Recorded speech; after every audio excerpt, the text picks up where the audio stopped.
Oke, assalamualaikum warahmatullahi wabarakatuh. Waalaikumsalam warahmatullahi wabarakatuh. Perkenalkan, nama saya Novel dan Wijaya dari kelas 5. Saya akan membahas soal-soal di samping. Jadi yang pertama, apa sih itu atom? Nah, atom itu merupakan partikel terkecil di dunia ini, guys. Jadi jika kalian mengira benda terkecil itu debu ataupun apapun itu, ada yang lebih kecil, guys, seperti itu ya, itu namanya atom. Jadi bisa disimpulkan bahwa atom itu partikel terkecil di dunia ini, terkecil. Nah, jadi atom itu tidak bisa di zoom out lagi, tidak bisa di zoom in lagi, guys. Jadi memang ini partikel terkecil sudah mentok. Nah, yang kedua itu ada apa saja struktur atom. Nah, struktur atom itu terbagi dari atom itu terstrukturkan dari 3 bagian. Yang pertama ada bagian proton atau struktur yang memiliki muatan positif. Nah, disebut proton. Nah, kedua ada elektron. Kebalikannya dari proton. Elektron ini memiliki muatan negatif. Nah, yang ketiga tuh ada neutron. Neutron tuh memiliki muatan memiliki netral, guys. Jadi dia tidak positif maupun tidak negatif. Nah, lalu soal ketiga kita disuruh menentukan jumlah proton, elektron, neutron pada ion S-2 dengan Z-nya 34 dan A78. Jadi bisa kita tahu ya. Pertama tuh A itu Z itu nomor atom, guys. Ini bisa kita tulis dulu nih sini 34, 78 itu nomor masanya 78. Nah, kita disuruh menentuin proton, elektron dan neutron pada ion ini, tapi ion itu S-2. Nah, jadi yang pertama tuh kita cari proton dulu. Proton itu gampang banget, guys, secara rumusnya. Jadi kita tinggal lihat nomor atomnya. Nah, ini sama aja dengan proton. Jadi protonnya 34. Lalu elektron. Elektron juga sebenarnya tuh kita lihat dari nomor atomnya aja. Tapi karena di sini dia min 2, berarti dia menambah 2 elektron. Jadi elektronnya 34 ditambah 2 sama dengan 36. Lalu untuk neutron tuh kita cara menemuinya dengan cara nomor masanya dikurangi nomor atom. Nah, baru bisa kita ketahui berapa jumlah neutronnya.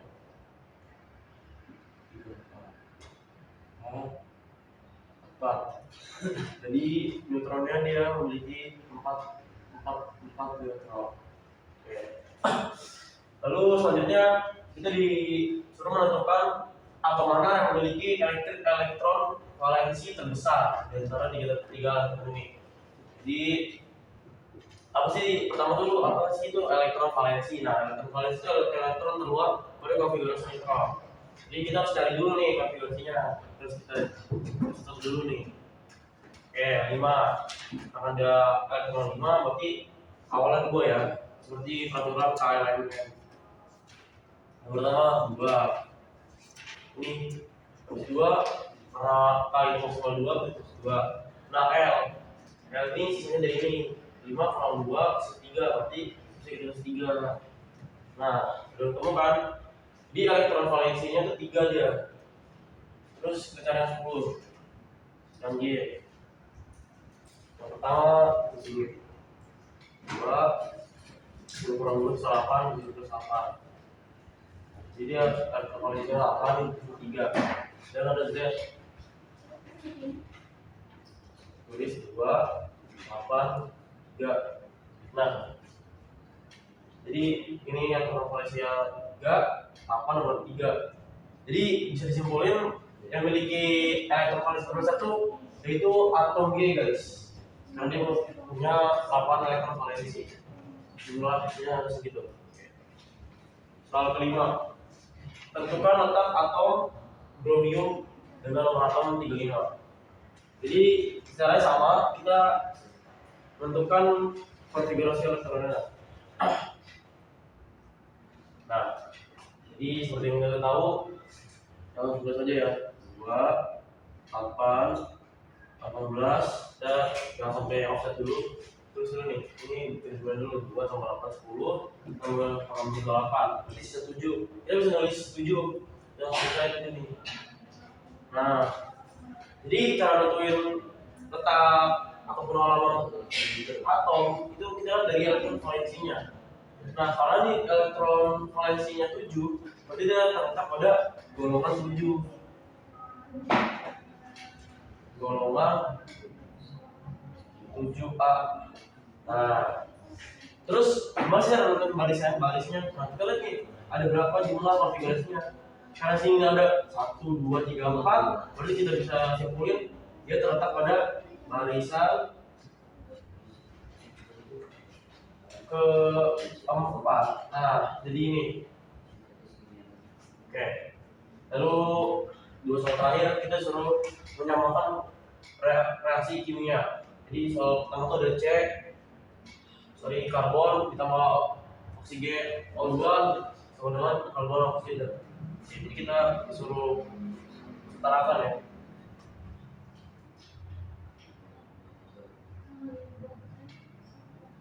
Nah, jadi apa sih maksud menyetarakan? Nah, menyetarakan itu disuruh itu agar jumlah kedua zat reaktan sama hasilnya itu sama. Karena ini kan O-nya 2, ini 1. Nah, jadi belum setara.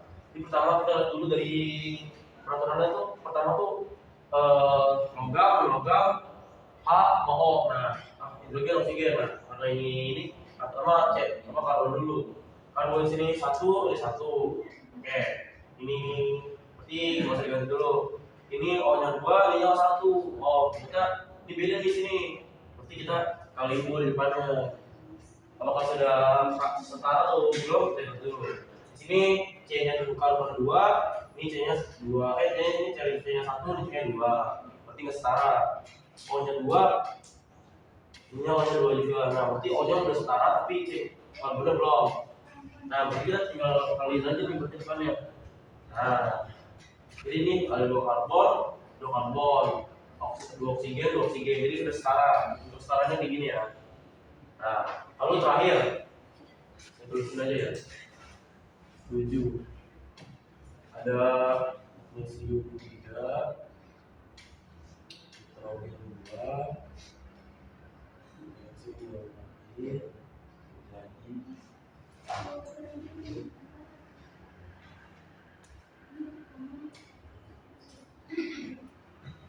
nah, jadi seperti yang sudah saya beritahu tadi, pertama kita setarain dulu zat yang logam. Jadi kita pertama dulu ya, magnesiumnya sini 3, di sini magnesiumnya 1. Berarti kita bisa tulis ini 3 nih 1. Jadi maksudnya kita tulis 3 ya sama. Nah, magnesiumnya sudah 3, ini juga 3. Lalu kedua kita saranin dulu nitrogennya. Nah, di sini nitrogennya 2, di sini nitrogennya cuma 1. Berarti kita kaliin nitrogennya jadi 2 guys, di sini. Nah, oke, ini sudah setara, magnesium sudah setara, nitrogen sudah setara. Nah, lalu selanjutnya kita setarain dulu hidrogennya. Nah, hidrogen dulu baru oksigen. Nah, di sini hidrogennya 2, di sini hidrogennya 6. Ini hidrogennya 2 kali 3 6, ditambah 2 kali 3 6. Nah, berarti 6 tuh. 6. 2 kali 3 6, 3 kali 2 6. 6 tambah 6 12. Berarti ini kali 2, kali 6. Karena ini sudah 2 kali 6. Nah, karena hidrogennya udah, berarti kita sisa oksigen. Di sini oksigen cuma 1 jumlahnya, di sini 6. Nah, ini udah pas nih. 1 kali 6, 6. Nah, jadi bentuk setara itu kayak gini.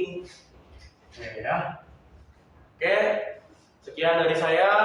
Mohon maaf jika saya ada salah kata. Wassalamualaikum warahmatullahi wabarakatuh.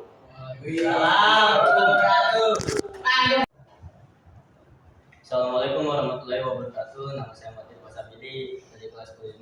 Kali ini saya akan menjelaskan soal buatan saya. Yang pertama, apa yang dimaksud dengan kimia hijau? Nah, kimia hijau adalah sebuah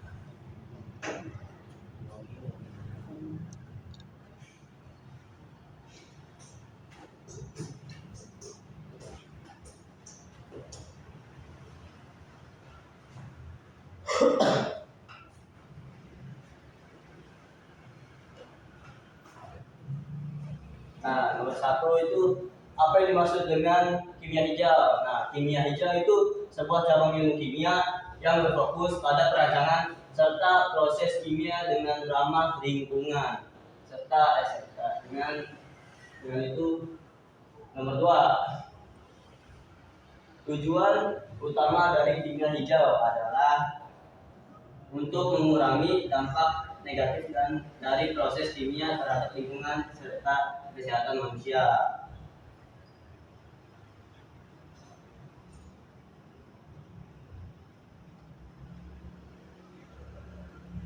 Untuk mengurangi dampak negatif dari kimia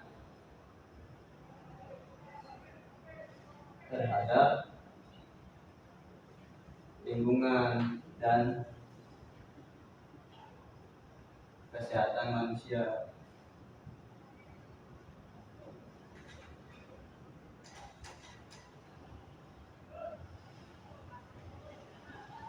Nah, yang nomor tiga, apa contoh penerapan kimia hijau sehari-hari? Nah, penerapan kimia hijau sehari-hari itu seperti membersih rumah tangga secara alami, terus proses perawatan diri secara organik, lalu pertanian organik serta pengelolaan limbah secara organik. Pokoknya prosesnya ini selalu melibatkan organik.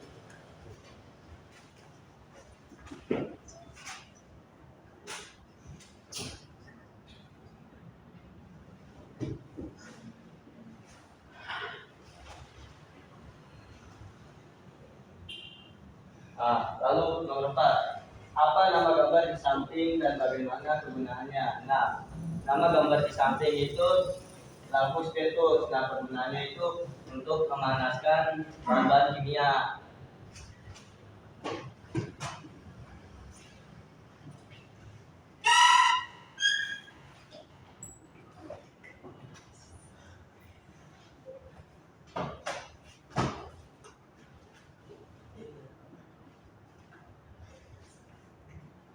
Nah, lalu nomor 5, apa hakikat ilmu kimia? Nah, hakikat ilmu kimia itu seperti mempelajari susunan, struktur, sifat, dan perubahan materi.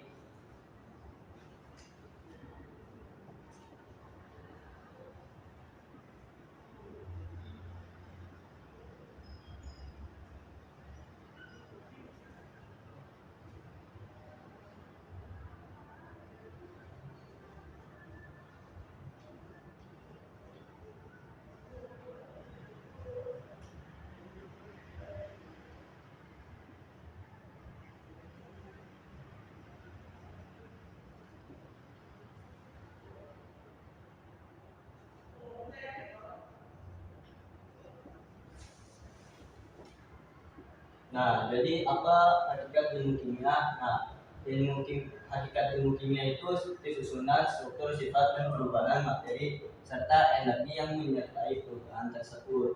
Nah, selanjutnya nomor 6, apa sifat dari lambang kimia tersebut? Nah, lambang kimia tersebut namanya itu mudah meledak. Nah, jadi kalau ada bahan kimia yang ada gambar tersebut itu berarti bahan kimianya mudah meledak.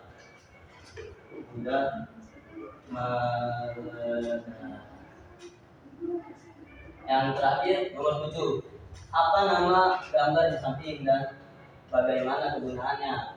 Nah, gambar di samping itu namanya labu Erlenmeyer. Nah, kegunaannya itu seperti menjadi wadah sifat kimia, benda kimia, terus bisa mentitratiskan bahan kimia tersebut.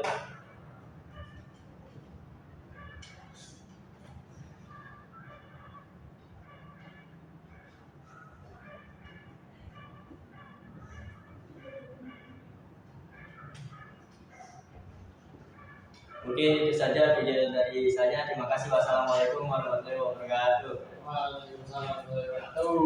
Tadi kenapa sih sih? Apa bahasnya? Banget lagi.